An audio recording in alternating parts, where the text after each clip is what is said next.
Hello dear students, जैसा कि आप जानते हैं कि हमारा जो टॉपिक चल रहा है वो चल रहा है ओरिजिन ऑफ लाइफ यानी कि जीवन की उत्पत्ति। जिसमें मैंने आपको विभिन्न वैज्ञानिकों ने जो अपने जीवन की उत्पत्ति से संबंधित विभिन्न वाद प्रस्तुत किए थे, उनमें मैंने आपको चार वादों को समझा दिया था। ठीक, यानी कि चार मत समझा दिए थे। पहला हमारा था विशिष्ट सृष्टिवाद, दूसरा था ब्रह्मांडवाद, तीसरा था प्रलयवाद और चौथा था स्वतः उत्पादन या आजीवाद जीवोत्पत्ति मत। अब मैंने अपनी लास्ट वीडियो में जो आपको समझाया था वो समझाया था नंबर पाँचवा, जो थी हमारी आधुनिक परिकल्पना यानी कि मॉडर्न हाइपोथेसिस, जो किसने दी थी? AI ऑपरेन ने। और यही हाइपोथेसिस जो है या यही परिकल्पना जो है वो आज भी क्या है? मान्य है, जिसको अधिकतर वैज्ञानिकों ने माना है। ठीक है, तो उसका जो मैंने पहला चरण आपको समझा दिया था, आज हम समझाएंगे दूसरा चरण। ठीक, जो है दूसरा चरण अणुओं तथा अकार्बनिक पदार्थों की उत्पत्ति। ठीक है, formation of atoms and inorganic matters. ठीक है, इसको भी मैंने, जैसे हमारा जो पहला चरण था जिसको मैंने कुछ पॉइंट्स में डिवाइड किया था। मैं पॉइंट्स में डिवाइडेड किसी भी क्वेश्चन को किस लिए करता हूँ, इसका मैं आपको रीजन बताता हूँ। कि मान लो हम सीधी सीधी अगर आपको थ्योरी लिख, कोई भी बच्चा है या कोई भी टीचर मतलब पूरी की पूरी थ्योरी याद कर रहा है, तो उसमें क्या रहती है, हमें भूलने की आशंका ज़्यादा रहती है। लेकिन जब हम किसी भी चीज़ को पॉइंट्स में लिखते हैं ना, तो वो हमें क्या हो जाता है? आसानी से याद हो जाता है। ठीक है, इसीलिए मैं अपने सारे जो भी क्वेश्चन कराता हूँ वो कोशिश करता हूँ उनको मैं पॉइंट्स में डिवाइड कर सकूँ। ठीक है, तो चलते हैं अपने टॉपिक की ओर। तो जो हमारा दूसरा चरण है वो है अणुओं तथा अकार्बनिक पदार्थों की उत्पत्ति। ठीक है, इसको भी मैंने अपने पॉइंट्स में डिवाइड किया है अपने तरीके से। ठीक, पहला पॉइंट है हमारा है करोड़ों वर्षों के पश्चात जैसे जैसे पृथ्वी का तापमान कम होता गया, सरल अकार्बनिक यौगिकों के अणुओं का निर्माण प्रारंभ हो गया। मतलब क्या इसका? जैसे जैसे मतलब करोड़ों वर्ष पहले जब जीवन की उत्पत्ति पृथ्वी पर हुई थी, तो उससे पहले, ठीक है, मतलब जब जीवन की उत्पत्ति पृथ्वी पर नहीं हुई थी, उस समय जो हमारे पृथ्वी पर या हमारे पृथ्वी के चारों ओर जो विभिन्न प्रकार के तत्व या परमाणु अवस्था में पाए जा रहे थे, वो क्या थे?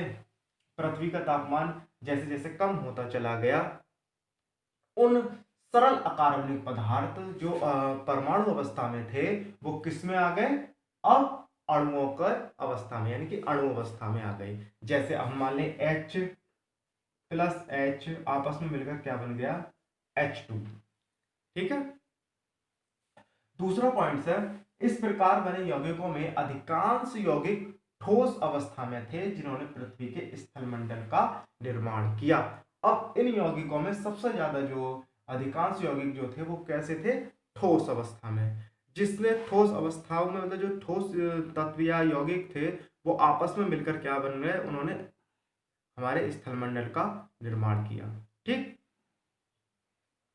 तीसरा पॉइंट है, आदि वायुमंडल में हाइड्रोजन के स्वतंत्र अणु सबसे अधिक संख्या में विद्यमान थे। ठीक है, जो हमारा आदि वायुमंडल था उसमें जो हमारा हाइड्रोजन परमाणु अवस्था में था वो सबसे अधिक मात्रा में था। ठीक, जिससे इन्होंने पृथ्वी में उपस्थित ऑक्सीजन के समस्त अणुओं के साथ मिलकर जल का निर्माण किया। मतलब क्या है? ये AI ऑपरेन के अनुसार जितने भी हाइड्रोजन परमाणु के जो तत्व थे, उनमें से कुछ तत्व ने जितने भी ऑक्सीजन परमाणु के तत्व थे उनके साथ संयोग कर कर इसका निर्माण किया, H2O, यानी कि जल का निर्माण किया। ठीक, अगला पॉइंट है, हाइड्रोजन ने नाइट्रोजन के साथ मिलकर अमोनिया। अब हाइड्रोजन ने नाइट्रोजन के साथ मिलकर किसका निर्माण किया? अमोनिया का। यानी कि ये चीज क्या है हमारी? अमोनिया। ठीक, तथा कार्बन व हाइड्रोजन के साथ मिलकर, अब कार्बन व हाइड्रोजन के साथ मिलकर किसका निर्माण किया? मीथेन का। ठीक, मिलकर मीथेन का निर्माण किया। इस प्रकार आदि वायुमंडल में जल वाष्प, अमोनिया, मीथेन आदि जो हमारी गैसेस थी या तत्व थे वो उपस्थित थे। ठीक है।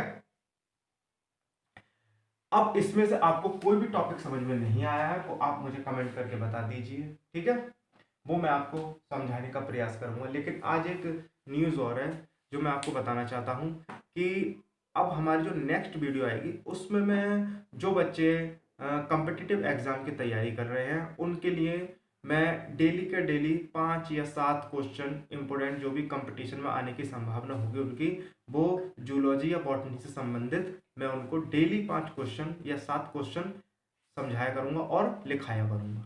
ठीक है, तो आप मेरी जो वीडियो है वो पूरी देखा करिए। ठीक है, बाय।